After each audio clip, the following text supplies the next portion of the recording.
Vehicular movement along Gall Road hindered due to protests. Ranabadhage appointed as Sri Lankan High Commissioner to the Maldives. US President Donald Trump to visit India on the 24th and 25th of February.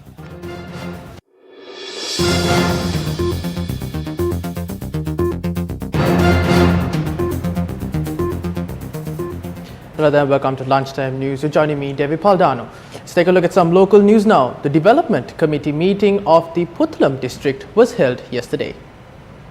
Heroin, Hasipu, Ganja, මේක සම්පූර්ණ දිස්ත්‍රික්කෙන් තුරන් කරන්න මොකද්ද කරන්න අපිට කියලා පුරාලා සැලසුම් කරන්න.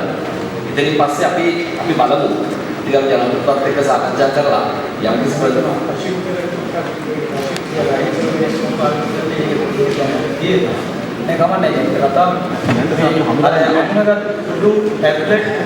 ස්ටිකර් එතකොට ඒ දිගට යන කසිප්පුයි ගංජායි කියන එක ඔය දේශීය අනිත් එකට යන්නේ නැහැ මම ඉසිලිය බීලත් නැහැ ඕක කරේ සැලසුම් කරන්න.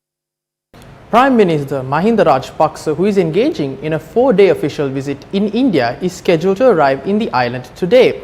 Now, earlier today, the Prime Minister visited the religious sites of Tirupati and offered prayers. The Prime Minister arrived in Tirumale last evening. Now, the Prime Minister, who engaged in religious activities at the Tirupati Kovil, was afforded a warm welcome by the devotees who were present. Now, Prime Minister Mahinda Rajapaksa left for India on the 7th of this month based on an invitation extended by his Indian counterpart Narendra Modi here. Now, yesterday, Prime Minister visited several religious sites, including both Gaya.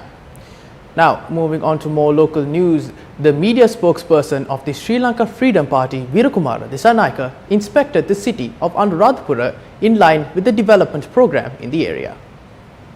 Following the inspection, he spoke to the media about SLFP plans during the upcoming general election. Personally, I'm not going to answer those matters. There are two deals made between the SLPP and the SLFP. One is the deal made by the President. The other is the agreement which is made with the SLPP. In my opinion, no one can make comments about the agreements with the President. They can't make comments about that. We are bound to those agreements because we made them before the people. We will stand by that agreement. If they want to break that deal, they would have to publicly disagree with it and burn it. The SLFP is of the stance of keeping by the agreement. We can look forward to the future with these decisions made by them. We have a responsibility to abide by these agreements. If anyone disagrees with the agreements, they disagree with the people. If they are not willing to listen to the party, how can we expect to ask the people for votes? I would like to say to them not to make silly comments. 4 people were injured in a motor accident which occurred on the RAJAGIRIYA flyover this morning. The accident had occurred when one vehicle travelling from Battaramula to Buralla had collided head-on with another vehicle travelling in the opposite direction.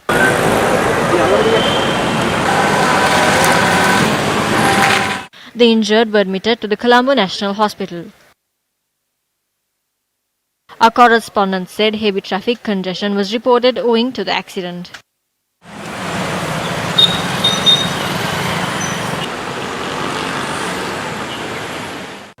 A group of small-scale fishermen engaged in a protest along the ELAKANDA road. Small-scale fishermen representing 9 fishing societies took part in the protest. Our correspondent said the ELAKANDA road was obstructed as a result of the protest, resulting in heavy traffic congestion. The fishermen pointed out that sand extraction in the lagoon area, which is taking place in an improper manner, has caused a loss in marine life since the depth of the sea has increased from 50 meters to 300 meters, disrupting their fishing activities. අපි කාගෙන්වත් සත පහක්වත් ඉල්ලගෙන ජීවත් වුන්නේ නැහැ මූදු රස්සාවෙන් ජීවත් වුනේ අපි කියන්නේ එපා අපේ සල්ලිත් එපා වැලි ගහන්න එපා කියන්නේ එහෙනම් අපි එදා වෙලේ ජීවත් වෙන්න කොහොම හරි. Meanwhile, a demonstration took place opposite the Polonnaruwa divisional office yesterday. The protest was held urging authorities to revoke the decision taken to transfer the manager of the divisional office, alleging it was done based on political influence.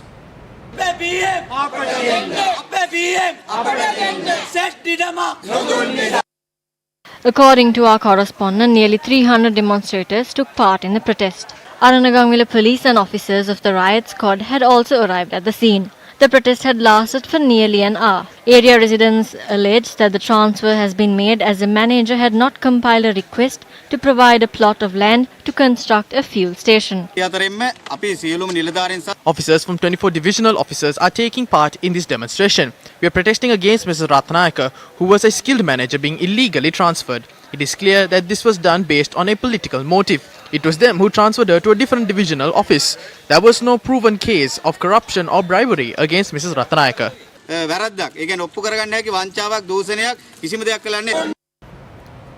A meeting of the Committee of Parliamentary Affairs, also referred to as the Party Leaders Meeting, will take place tomorrow. Sergeant-at-Arms Narendra Fernando said the meeting, which will be chaired by Speaker Karu Jayasuriya, is scheduled to begin at 3 p.m.